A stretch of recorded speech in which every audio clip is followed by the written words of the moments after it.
And we now join Hornell Mayor John Buckley. Mr. Mayor, thank you for calling in. Hey, thanks for having me on this morning, Brian. Well, Mayor Buckley, let's start out with the latest round of stimulus money that's being planned in Washington. What do you like and what do you dislike? Well, first of all, the plan was put together by the House Democrats with, it sounds like and looks like there wasn't any bipartisanship in crafting this. So, there's the good, the bad, and the ugly in the bill.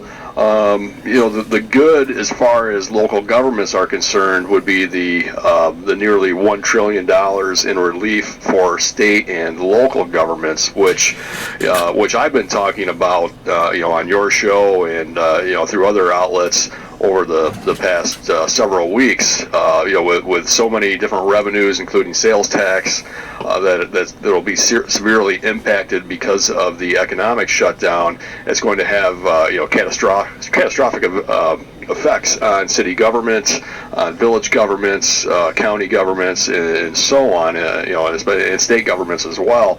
So, that relief is much needed, Brian. It's something that Congressman Reed has been advocating for, something that Senator Chuck Schumer has been advocating for. But as far as the entire package, there's a lot of other components in there that I think, once it gets to the Senate, is going to be dead on arrival, unfortunately. So, some of the things that are included are, rent and mortgage and utility assistance, and more subsidies for people, and there's a lot of Democratic wish list items in this bill that they typically would push for. I think what will probably happen, or what I hope will happen, is once the Democrats push their bill through the House and the Republicans work on a similar bill in the Senate, that the leaders from each house, the leaders from the House, the leaders from the Senate, will sit down, kind of hash out the details, and get something done. Now's not the time to play politics. Now's not the time to, get all your different agenda items pushed through. You shouldn't use the crisis for that. Certain things should just be hashed out legislatively throughout the course of the year. I think, now's the time for the adults in the room to really sit down and hash out what is needed and what's not needed, and really hone in on those holes that were left in the first several rounds of the stimulus. The first several rounds, we took care of small businesses, we took care of large businesses, we took care of employers, we took care of employees. We, checks went out to, all the taxpayers. So, unemployment was extended, so we covered a lot of bases. Although the one glaring omission in my mind was that direct aid to local governments to kind of bridge fund, kind of fill in the blanks where all the funding is going to be stripped away from us. So that's the thing that I'm really hoping and praying, is that cooler heads will prevail and the adults in the room can sit down and really figure it out. Speaking live this morning with Hornell Mayor John Buckley, state and county lawmakers have put out statements and been voicing objections about the reopening. Not that they're reopening, that's not what they're objecting to. The problem is they feel that there's some conflicting and contradictory issues there. Yeah, and it's very frustrating, especially to be in a position like myself, being the mayor of the city. I don't want to speak for Jack Wheeler at the county level, but he's going through the same thing. Where, what's happening is we're being inundated with phone calls from, different business owners from different sectors, asking for clarity as far as when they can reopen and how they can reopen and what phase do they fit in. And a lot of what's coming from Albany, if you listen to the governor, in his daily press conferences, a lot of that information is very murky and is very unclear. So you have certain businesses that might not necessarily fall into one category or another. They're kind of maybe they have different components of this that would be in phase one, or different components of their business that would fit in phase two. So there's a lot of uncertainty, and there seems to be more questions than answers. So, what I'm having to do is constantly make phone calls, to the county, make phone calls to our state representatives for clarity, because we're really getting mixed messages. And I'm not really, blaming anyone, because we're in uncharted waters. This has never happened before in our lifetimes. So, we're kind of, in a sense, state government is kind of making it up as they go along. And, and it's difficult, and I understand that. But at the same time, I think we do need more clarity from Albany, so we can have those answers ready, because all these decisions are being driven by Albany. The local mayor isn't deciding what businesses can reopen and when they can reopen or how they can reopen. Neither or your state legislators, or your aldermen, or your village or city councils. All these decisions are coming out of Albany, so that's where we're taking our marching orders from. But I think they could do a better job just providing more specifics, more details, and being more clear, because there's a lot of if you look at some of the phases, Brian, and like in phase. In phase one, you have construction, you have manufacturing. Well, those ones seem pretty easy. Then you get to some of the others, like professional services. Well, what does professional services mean? Does that mean, is that your attorney? Is that your, is that your hairdresser? Is that, there's a whole range of different business entities and job sectors which could fall under these. So, and then the other question becomes, when you are able to reopen, how do you reopen, especially on retail?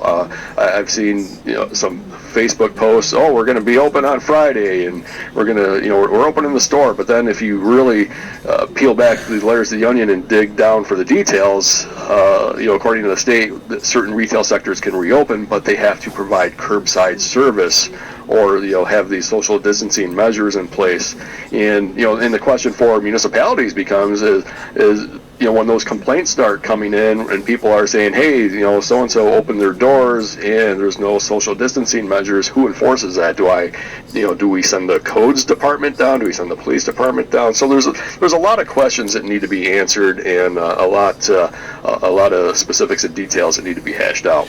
Yeah, on that topic, Mayor Buckley, I got a statement yesterday from Jack Wheeler and the different county leaders in the county legislature as well. And what they said was there were inconsistencies in the reopening of the phase one, and they listed examples. They said that some of the box stores were deemed essential and were never closed, and they were able to do things like sell shoes and sneakers.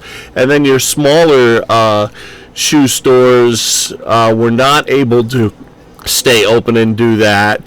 And now they're being forced to do things at curbside, when you can walk into a box store and buy a pair of shoes and get closer to the people, the store employees and whatnot. They also the county complained about the fact that the post office was not closed down, but the Department of Motor Vehicles was, and they felt, what's the difference? Did you have any reaction to those statements from Steuben County? Yeah, and I've heard a lot of the similar complaints from residents and even employees of some of these businesses, where I'll get a complaint about the Walmarts of the world. Why is Walmart allowed to sell shoes and clothing and this and that? Well, the answer is the Walmarts and the Targets and stores of that nature sell groceries. So that's why they've been deemed essential services, is because of the food component. Now we're kind of spoiled here in Hornell, where we do have a Wegmans on the northern end of the city and a Save-A-Lot on the southern end, and we do have two designated grocery stores. But one thing to keep in mind is there are many communities across the state and across the country, for that matter, that don't have that that rely on a Wegmans or I'm sorry, not a Wegmans, but rely on a Walmart superstore that offers not just groceries but produce, and has a meat counter, has a deli counter. So while our Walmart is not a super center, there are many out there throughout the state that are, which communities rely on. So then the question becomes, okay, so you allow them to be open to sell food, but should you rope off everything else? And the state never required them to do so. So I mean, I could see the frustration. If you have a shoe store, you're closed down, but you can go to Walmart and buy shoes because they're open. Same with an electronic store. You can't sell your TVs or stereos at your electronic store, but you can go to Walmart and do the same because they're deemed a grocery store. They fall under the grocery store category. So I can understand the frustration, and I've heard it. I just don't know if there's an easy answer for it. But again, those decisions are made at the state level. Those are, by executive order, and the governor has control of those things. So, but I definitely understand the frustration on both ends of it. And sometimes, Brian, the truth is there's just not always an easy answer for everything. Yes, and I imagine that's very much the case right now with this COVID-19 situation, Mayor Buckley. Wondering, how is COVID-19 affecting the summer programs, events, parades, parks, things like that? Yeah, well, everything, Brian, is pretty much on hold until further notice. You've seen a rash of cancellations over the past several weeks, here locally and throughout the state, really, throughout the country. Right here locally, Little League has canceled their season. Babe Ruth has canceled their season. The Hornell Dodgers pulled the plug on their season. Obviously, schools are closed, throughout the rest of this school year. So all the, spring and summer sports are canceled. So you have basically all these functions, all these events being canceled. As far as city-sponsored events. The Board of Public Safety meets later today, and we'll be discussing some of those things. Obviously, going back into March, we canceled the St. Patrick's Day Parade, which at the time seemed to be, that was a tough call right at the time because everything was just starting to happen, and I don't think anyone realized, or not too many people realized, the severity of what we were about to face. Looking back, it seems like a no-brainer, an easy decision. But going forward, what do things look like? We have the Memorial Day Parade coming up. We have that would be on Memorial Day on toward the end of the month. So that's something the Board of Public Safety is going to take up and consider today. What do we do on Memorial Day? What do we do on the 4th of July? Hornell Partners for Growth sponsors events throughout the spring, summer, and fall.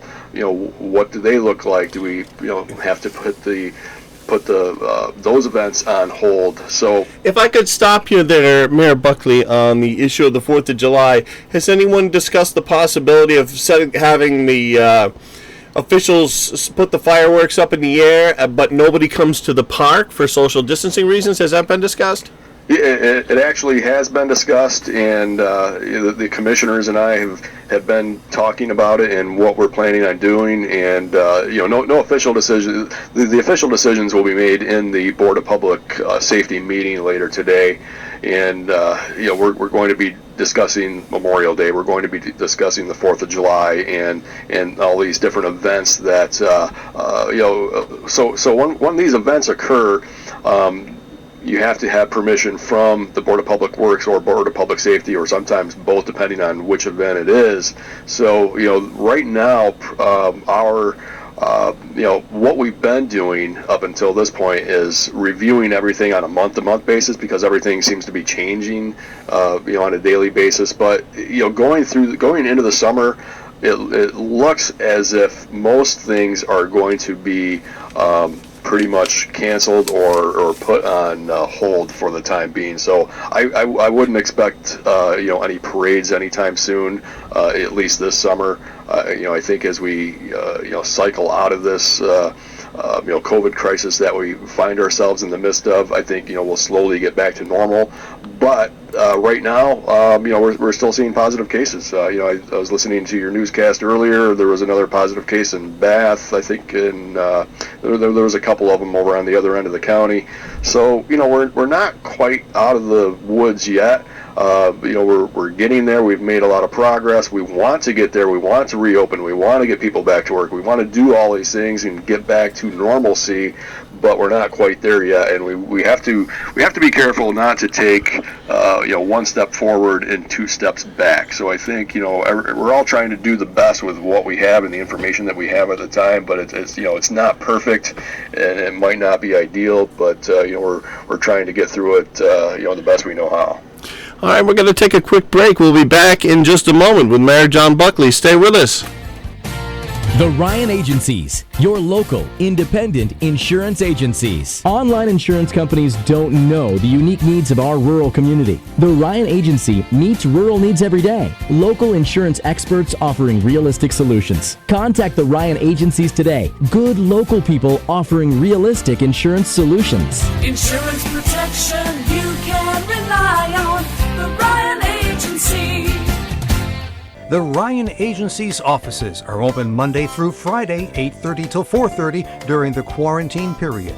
They're eager to help in any way they can. Visits by appointment or in case of an emergency. Most other service can be done over the phone, by email, or text. See RyanAgency.com for all their contact information and call them at the local office of your choice in Hornell, Jasper, and Wellsville. Got an old car? You can donate it, whether it's running or not, to the United Breast Cancer Foundation and save a life. They'll even come and pick it up for free. The United Breast Cancer Foundation has saved hundreds of women's lives through their free or low-cost breast screen exams. But now they need your help. The United Breast Cancer Foundation wants to save more lives through early detection by offering women free or low-cost breast screening exams. And donating your old car, SUV, or truck, whether it's running or not, helps pay for them. Plus, you get a charitable tax deduction. Help the United Breast Cancer Foundation save lives by donating your old car, SUV, or truck. Call now for free pickup. 800-245-0823, 800-245-0823, 800-245-0823. Call right now. That number again is 800-245-0823. Back with Hornell Mayor John Buckley this morning on the Newsmaker show. Mr. Mayor, have you spoken with Jeremy Pilati, the Hornell school superintendent, yet about the Hornell graduation ceremony? They were hoping to do those live and in person. Any word on how that's going? Jeremy and I stay in contact. I haven't discussed with him personally the graduation, although I do support him in the fact that he's pushing for and working towards having an in-person graduation. I think that's an admirable goal. I think that's the right thing to do, even if you have to push it toward the end of July or even in August or whenever you have to do it. That's an important moment for those seniors and their families. And even if you have to do a pared down or a scaled down graduation where you can only invite mom and dad and just maybe not the entire family, I think doing something of that nature is better than doing nothing at all. It's definitely better than doing something virtually. So I commend Superintendent Pilati for all his efforts, not just on the graduation front, but the learning from afar. All the teachers and administrators have just been doing yeoman's work, really kind of learning on the fly and just delivering education through different means that they're not accustomed to doing. And I've got two daughters who are they do their homework at home, and my oldest daughter is 14 going on 15, and I can tell you, she's got a pretty good size workload from school on a daily basis. She's working on her schoolwork, on her studies throughout the day, many times in the evenings. So education is still being delivered, albeit just in a different way than we're accustomed to doing. And the credit goes to our school district. I think they've been a leader in the region, really pushing the envelope in delivering that education in in circumstances that we never thought we'd really find ourselves in. I've got to mention Empire Access. They've provided different hotspots, Wi-Fi hotspots throughout the city. One at James Street Park, one down at Shawmut Park, and one on Broadway Mall at the Art Center, working with the school district, working with the city of Hornell. So, we've partnered together to, because, not all students have Wi-Fi access, and a lot of this remote learning requires Wi-Fi. So, having that three-way partnership has been really beneficial. So, they've been doing a great job, and I expect nothing less from them, honestly. They're very impressive. Down to the last couple of minutes with Hornell Mayor John Buckley. We have Hornell Police Chief Ted Murray coming up after the 8:30 news. Mayor Buckley, any final thoughts? Anything that you'd like Hornell residents to know or that we should be thinking about? Just we're talking about we're going to be talking about parks later on at our Board of Public Safety meeting, and I know everyone's still a little concerned about going out in public, but I still encourage people. The weather is nice, the temperatures have been rising. Don't stay cooped up. Get out, go for walks, enjoy the parks. We're not letting people play basketball or softball or these team sports, but we're still encouraging people to get out and go for a walk, go for a run, get on your bicycle, and enjoy that fresh air, because there's no better place to be than out in the open air. And being cooped up for so long, I think can have a negative impact. So get out and get some exercise and enjoy the weather. We've been speaking with Mayor John Buckley. Mr. Mayor, I want to thank you so much for coming on this morning. Thanks, Brian. Anytime. Glad to be here. Great. We'll speak with you again soon. Okay, thanks, and have a great day. Thank you. We've got Hornell Police Chief Ted Murray coming up soon here on Newsmaker.